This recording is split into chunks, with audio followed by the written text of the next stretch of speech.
होए गई, कहाँ जाए, नारद जी की शरण लिया है।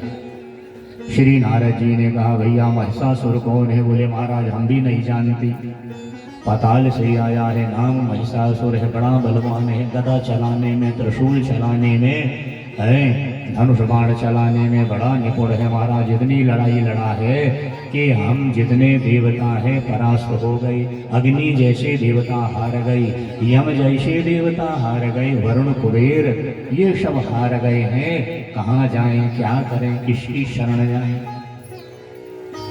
तो बोले गुरुदेव भगवान की शरण जाना पड़ेगा। समाधान की डायरी गुरु की शरण होती है, इसलिए जिंदगी में गुरु बनाते हैं। चलो देवगुरु बृहस्पति की शरण में चलें, और बृहस्पति भगवान राह जरूर दिखाएंगे, कोई ना कोई राह बताएंगे। जाके लिए शव देवता इंद्र कुबेर वरुण शव देवता मिले हैं और श्री बृहस्पति की शरण में आए।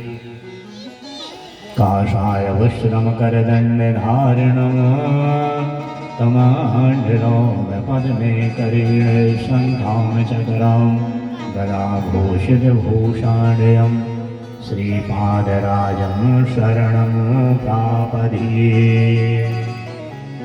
गुरु भगवान बृहस्पति के पास आए हैं। श्री बृहस्पति ने कहा ये ब्रह्मा जी का दिया वरदान होगा। भाई ब्रह्मा वरदान देते हैं, यहाँ के लिए ब्रह्मा जी से पूछेंगे तो कौन पूछेगा? बोले चले विष्णु भगवान के पास।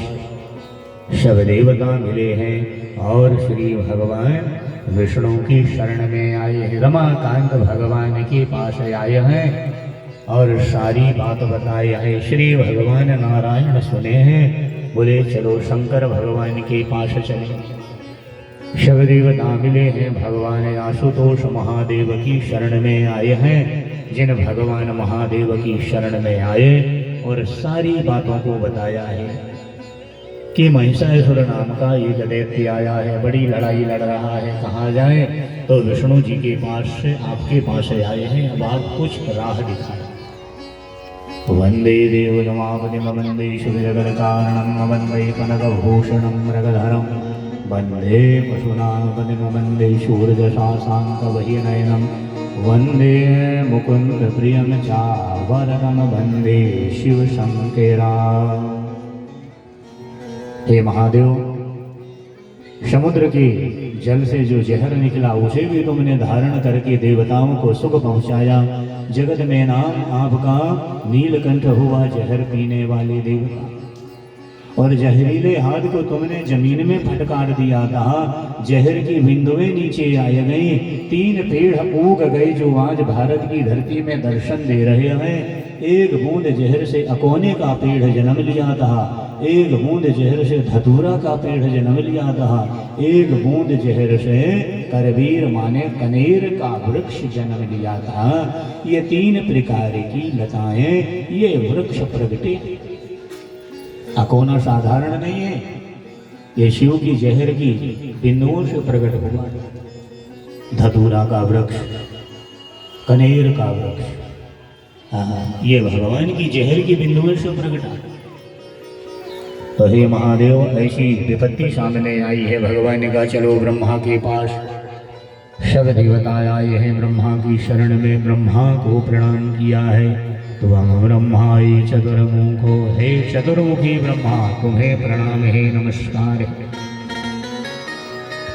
बड़ी विपत्ति सामने आ गई है, महिषासुर दैत्य आया है, लड़ रहा है। तब ब्रह्मा ने कहा मैंने ही वरदान दे रखा, तीनों देवताओं का तेज निर्माण करें। और उसी अवसर में महाराज श्री ब्रह्मा जी का तेज निकला है, विष्णु का तेज निकला है और शंकर का तेज निकला है। ये तीनों तेज देवताओं के निकल के और घूम के सम्मिलित होके एक नारी के रूप में परिणित हो गया सुमेरु पर्वत में। बोलिए जगदम्बा मैया की। अब सब देवताओं ने जैसे ही देखा है रक्त वर्णाल शुभाकारम पद्मराग मणि प्रभा, एक नारी के रूप में परिणित है। यदि बोलने की शक्ति नहीं है, उस समय महाराज जिन जिन देवताओं ने भगवती को जो जो आयुध और आभूषण प्रदान करे हैं, यह बात ध्यान से सुनिए। सुनो राजन महाभाग विस्तारिणम रवीणाम जधामति कुरु श्रेष्ठा अस्यादि है समुद्भयाम। देवता अपनी वस्तु प्रदान कर रहे हैं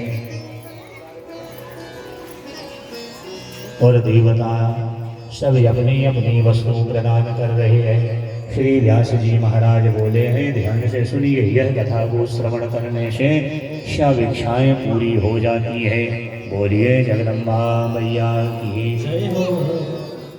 श्री व्यास जी भगवान बोले हैं कि हे महाराज, वह तेज समूह से उन भगवती का मनोहर रूप जिस प्रकार उत्पन्न हुआ हम वर्णन कर रहे हैं, यथा बुद्धि से श्रवण करो। भगवान शंकर के तेज से उससे भगवती का गौर वर्ण सुंदर आकार वाला विशाल मुख कमल निर्मित हुआ। ध्यान से